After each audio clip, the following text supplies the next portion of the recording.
We've got the new Chancellor of Montana Tech, Les Cook.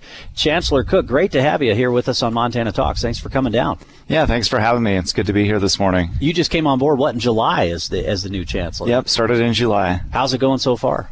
It's good. No, it's been an interesting few months, obviously. Lots of things going on at Montana Tech. We've had a really busy fall with, we had the Department of Energy National Labs Day, 14 different national labs on campus from about 200 representatives from all over the country, it's a big deal. I mean, they were really interested and intrigued with the good work that's going on with a lot of the research that Montana Tech is doing and so on. We had a great career fair, about 120 companies, about 800 employers that were here with those companies. Seeking our graduates, obviously, and then our students that are looking at doing internships and co-ops and opportunities like that. We just had a air and waste management conference a week ago that was people from all over the Northwest, and there was a pretty engaging group that were on campus for a couple of days, and great football and volleyball and all the sports stuff that goes. I know it's funny because I'll joke with my Montana Tech friends. I'll be like, if I was smart enough, I would and wanted to make more money, I would have gone to Montana Tech. But I just wanted to drink beer and watch football. Well, you got great football at Montana Tech too, so it's like, what the heck, But really, I mean, there was a study that came out a few years ago that Montana Tech grads earn more money than Harvard grads. I mean, so that shows you what we got right here in our backyard. Yeah, there was an article that just came out a week or so ago, basically that was about, it was the engineering schools or STEM schools where you can do just as good or better than the Ivies. And the great kind of closing sentence of that article is Wall Street Journal and the Washington Post both said a degree from Montana Tech is just as good or better than a degree from Harvard or Yale. Montana Tech Chancellor Les Cook, who just came on board, actually was at Michigan Tech before coming back to lead Montana Tech here. And Les, great to have you. We've been talking about just how great of a value Montana Tech is, how great of an opportunity it is. And yet, for the last several years, they've also been seeing an enrollment decline. How can we have such a great gem of an institution, but yet still see it facing enrollment declines here in recent years? Well, I think part of it is that that people don't know enough about us. Montana Tech is a great institution. We're a gem in the state of Montana, but we've probably not done as good of a job as we could, telling the Montana Tech story. What are, for one, there's been so much focus across the country in the last 10 years on access and affordability. And Montana Tech provides, our tuition is incredibly reasonable. And when I took the job as a chancellor, I was elated to feel like I was coming to an institution where we have a great return on investment and not to have to always start every conversation with, what are you going to do about your tuition? Because our tuition is affordable. If you look at, the main campus, you're right around 7,500. You look at Highlands, which is our 2-year program, and it's about half of that really, and just the opportunities that students have, whether you're an engineer or whether you're a student that's coming to Montana Tech to do biological sciences and go off to doing pre-med or chemistry or computer science or any of those kinds of things. You just have an abundance of opportunities. Our nursing program, have you seen the rankings there too? It's consistently #1 in the state of Montana, but also very well ranked throughout the country. And then if you look at the programs at Highlands, our machining program down there just got some money for a scholarship, and those students start at about $41,000 to $45,000 with a certificate. And we got our lineman program, which we're very well known for at Highlands.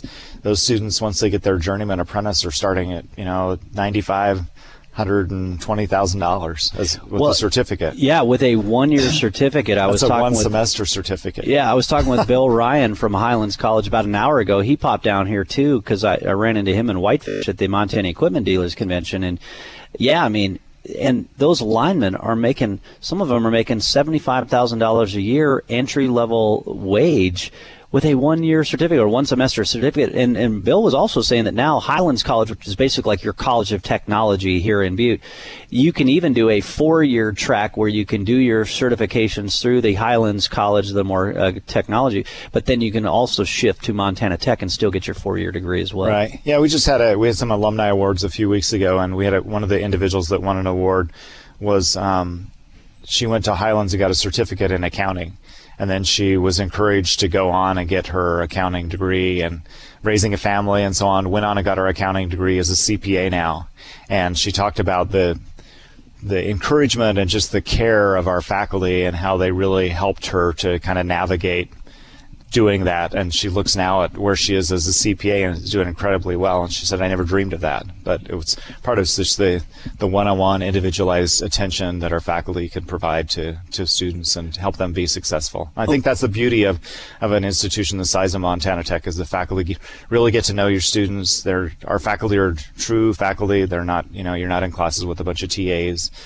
So it's really a great opportunity for students to be in there with a full-fledged faculty member. That What are some of the other changes that you think Montana Tech needs to maybe make moving forward? Because yes, it is this great opportunity, it is this great value. There's the focus on science and engineering and all of this. I think that's really what's garnered more of the attention in recent years, because a lot of people have been saying, okay, these traditional 4-year liberal arts degrees, people are coming out of college with all this student loan debt, and then they're getting jobs that can't pay those bills. That's not the case with Montana Tech. But even still, what do you think are some changes that need to be made to move Montana Tech into the future? Well, I think all institutions are grappling with how to really embrace the influence of technology and the digital age. And I think that all of us are, thinking about what is it that we need to do to position ourselves to ensure that we're going to be relevant not only 5-10 years from now, but 30 years from now. And there's been a number of studies out there that look at the influence of technology and the types of things that are going on with, AI and autonomous vehicles and all those kinds of things. And as institutions, we have to be not only providing the education that gets them jobs now, but thinking about where we are in 20 years. Yeah, exactly. Chancellor Cook, again, great to have you here on Montana Talks. You talked a lot about new technology and, hey, where are we going to, and I know the University of Montana president, Seth Bodnar, he's joined us on the show before, too. He's talked about, hey, the jobs that are going to be around 20 years from now aren't around right now. There's going to be jobs 10 years from now that aren't around right now. So how do we train people for those jobs that aren't even available yet? And I'm assuming a lot of that goes back to what you do with your curriculum. So I know that's one of your kind of efforts here, is modernizing the curriculum. How are you going to do that at Montana Tech? Well, I think that the advantage of a STEM institution is that we're giving students the skills that they need to survive in any world, really. I mean, it's, if you think about what a STEM focused curriculum with math, science, chemistry, logic, analytical skills, all of those kinds of things, those are essential to anybody, no matter what career you go into. And they do say that, by 20, 30, 80% of the jobs that will be out there don't exist today. And so I think the only way that you can really do that is to think about how you provide STEM education. And obviously, every institution is looking at how they modernize their curriculum to ensure that you're providing those students those kinds of skills. When you look at, just the alumni base of Montana Tech, before we get to that, I want to go back to this social mobility piece that we were kind of talking about, with Montana Tech grads earning more than Harvard grads and all of that. Just from a socio-economic standpoint or a demographic standpoint, the fact that a kid in Montana I don't care what your background is, grew up with a single parent or grew up in a wealthier home or whatever. But look, the fact is you can come to a Montana Tech and it doesn't.